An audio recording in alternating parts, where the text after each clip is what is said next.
Hallelujah. यूहन्ना रचित सुसमाचार 4:7 से अगर पढ़ेंगे 40 तक, तो वहां लिखा उन्होंने कैसे कैसे चर्चाएं किया है आपको मालूम होना चाहिए। या यीशु मसीह अपनी यात्रा से थका हुआ याकूब के कुआं के पास जाके बैठ गया। हालेलुया। और वहां पर दोपहर के समय बैठा हुआ था। सामरी स्त्री जल भरने के लिए वहां पर गई और यीशु मसीह और सामरी स्त्री का मुलाकात हो गया। यीशु मसीह थका है, बोल अरे अभी थका हो, इससे क्या बोलना, इसका जीवन अच्छा नहीं है, इसका चरित्र अच्छा नहीं है, इसका स्वभाव अच्छा नहीं, छोड़ो मरने दे, हमको क्या करना है। बोला क्या? थके होने के बाद भी उस कुआं में बैठ के उसने क्या किया? ये स्त्री मुझे पानी पिला, पानी से स्टार्ट किया। तब उसने क्या बोला?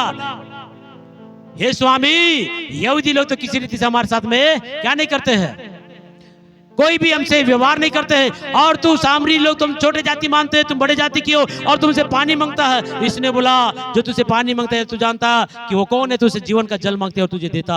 बोला कि तेरे पास तो घड़ा नहीं है, तेरे पास में तो बाल्टी नहीं है, रस्सी नहीं है, कुआं तो गहरा है, कहां से आएगा? हालेलुया।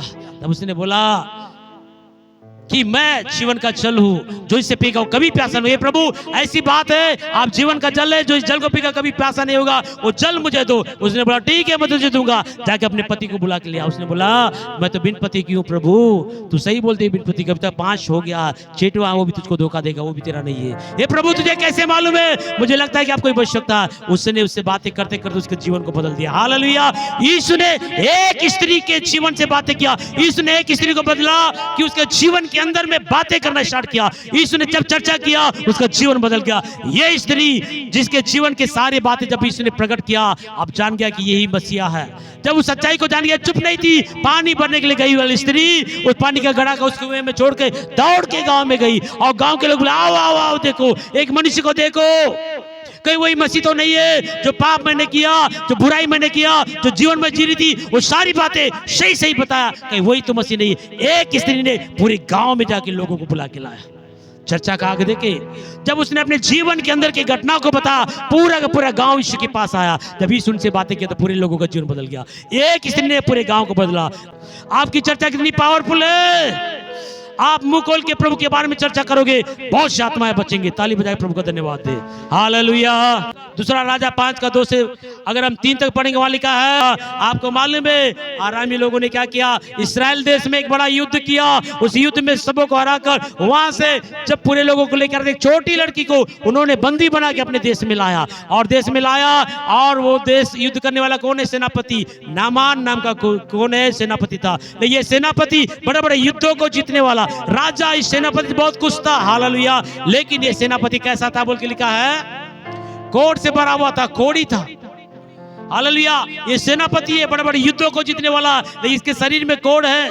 और सोच के देखिए, एक राजा का मेन सेनापति जो बड़े बड़े युद्धों को जिता रहा, राजा को भी कितना दर्द है, सेनापति को भी कितना दर्द है। अरे मेरा सेनापति बड़े बड़े युद्धों को जिता रहा, आने वाली सारी समस्या का समाधान कर रहा, इसकी चंगाई के लिए कितने इलाज ने किया होगा, पूरे संसार भर में डॉक्टरों को बुलाया होगा। सही है कि नहीं है?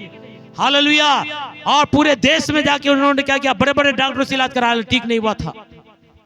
और ये जब इस्राएल देश में युद्ध किया, एक छोटी बच्ची को गुलाम बनने के लिए गए। ये छोटी बच्ची नामान कोड़ी की पत्नी के कामकाज में हाथ बटाने वाली थी, एक छोटी सी लड़की। और इन्होंने देखा अरे मेरे स्वामिनी का जो पति है कौन? नामान। अरे जब वो शर्ट निकाला होगा, कपड़े निकाला थे, अरे बाप रे कोट से भरा हुआ है, शरीर गलते जा रहा। इतना पावरफुल सेनापति, बड़े बड़े युद्धों को जिताने वाला सेनापति, अब ये क्या कर रहा है? क्या बड़े बड़े युद्धों को जिताने वाला, ये तो कोट से, ये तो बहुत बड़ी बीमारी है। तब उसने क्या बोली? छोटी सी बच्ची ने अपने मुंह खोल के चर्चा किया, बोली ये स्वामी आप सुनिए, जो आपका पति है, जो मेरा स्वामी है, वो तो कोर्ट से है, ये कब से बीमारी है? अरे लंबे समय से तरह तरह इलाज करके देखे, कुछ नहीं हुआ। बड़े बड़े वैद्य डॉक्टर पूरे विश्व का भ्रमण किया, कहीं ठीक नहीं हुआ। लेकिन उसने बोला यदि ये शोमरोन की आवश्यकता एलीशा के पास होता तो निश्चय इस बीमारी से चंगाई मिलती। एक छोटी बच्ची ने मुंह खोलकर चर्चा करने के द्वारा ये चर्चा किसी और ने सुना और जाके बोला ये नामान आपकी पत्नी की जो सेवा करती छोटी लड़की वो ऐसा बोल रही थी, अगर आप इस्राएल देश में सोमरोन, इसराइल के राज्य में सोमरोन नाम का एक गांव है और वहां पर एक भविष्यवक्ता है, यदि आप वहां जाओगे तो चंगा हो जाएगा, सब बोल रही थी। तब ये बात इसने सुना, क्या कोई चंगा करने के कर सकता है, कोई चंगाई दे सकता है? हालेलुया। एक छोटी सी बच्ची का चर्चा सुनकर नामान के मन में आया और नामान ने जाके राजा को बताया, हे राजा, जिस लड़की को हमने बंदी बना के लाया वो कहती है यदि मैं सोमरोन देश में जाऊंगा, वहां कोई भविष्यवक्ता है एलिसा नाम का, वो अगर मेरे कोर्ट में आकर के प्रार्थना करेगा तो चंगा हो जाऊंगा। हालेलुया। तब उसने बोला ठीक है जाओ, मैं वहां के राजा के लिए लेटर लिख दूंगा। जब ये राजा ने बोला देखो मेरा सेनापति नामान को तुम्हारे सोमरोन में भेज रहा हूं, तो उसका बीमारी ठीक करना। और राजा के पास जब लेटर, राजा वस्त्र पाटर, अरे ये कैसा लड़ाई करने के लिए क्या कर रहा है, ये लड़ाई करने के लिए रास्ता ढूंढ रहा है, क्या मैं ईश्वर हूँ या क्या मैं वैद्य हूँ जो बीमारी को ठीक करूंगा? ये तो लड़ाई के लिए सोच रहा है। वस्त्र को पड़ा, तुरंत एलिशा को बोला, ए राजा चिंता मत कर, जो बीमार है उसको मेरे पास भेज देना। हालेलुया। जब ये नामान कोढ़ी जब वहां पर गया, जाने के बाद क्या हुआ, जब ये वहां पर गया, प्रिय मैं आपसे कहना चाहूंगा, उसने बोला कि जाओ यरदन नदी में 7 बार डूबो। उसको बड़ा गुस्सा आया, नदी में डूब के कोई बीमारी चंगाई हो सकता है? अगर नदी में डूब के चंगा होना तो हमारे देश में अच्छे अच्छे नदियां हैं, साफ स्वच्छ नदियां, वहां जाके मैं चंगा होता। मैं तो चाह रहा था तू मेरे ऊपर हाथ रख के प्रार्थना करे, लेकिन तू तो डुबकी लगाने बोला। बड़ा गुस्सा होके अपने रथ में फिर वापस आने लगा। उसका सेवक था, बोला ये राजा, ये सेनापति, उसने कौन सा बड़ा काम तुमको बोला? मात्र डुबकी लगाने में कौन सा बड़ा बात है? अगर डुबकी लगाने ठीक है तो कर लेना भाई, क्या बात है? उसकी बात मान के जब उसने गया 7 बार जब उसने डुबकी लगा, उसका कोढ़ क्या हो गया? चंगा हो गया। ताली बजाए प्रभु। एक छोटी बच्ची ने सेनापति को बदल दिया। हालेलुया।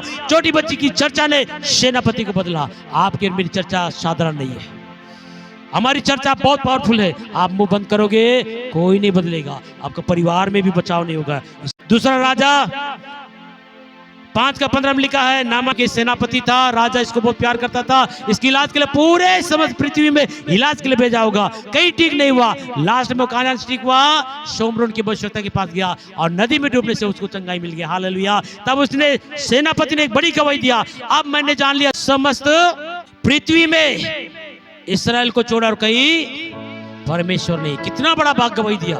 ये है आपकी चर्चा से बड़े बड़े चमत्कार हो रहे। हालेलुया।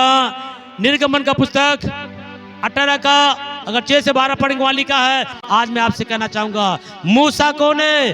हालेलुया। मूसा इस्रो का दामाद है, इत्रो मूसा का ससुर है। और क्या हुआ, जब मूसा मिस्र में गया और वहां से इस्राएलियों को छुड़ा के लाया और अपने ससुर से नहीं मिला, अपने पत्नी और बच्चों से नहीं मिला और लोगों का सेवा करते करते लंबा दिन हुआ, तब इस्रो को लगा अरे मेरा दामाद कैसा है, मेरी बेटी को और उनके बच्चों को भूल गया और उसकी बेटी और उनके दोनों बच्चों को लेकर आया। हालेलुया। और तब उसके बाद एक संदेशा भिजवाया, देखो मैं इत्रो बोल रहा हूँ, हे दामाद जी, मैं तुम्हारी पत्नी और तेरे दोनों बच्चों को लेकर आया हूँ और मैं तुझसे मिलना चाहता हूँ। तुरंत मूसा ने क्या किया, अपने काम को छोड़ के अपने ससुर से मिलने के लिए आया और एक दूसरे को गले लगाए, चुम्बन दिए। हालेलुया। और बाइबल बताता है एक दूसरे को कुशल क्षेम पूछे।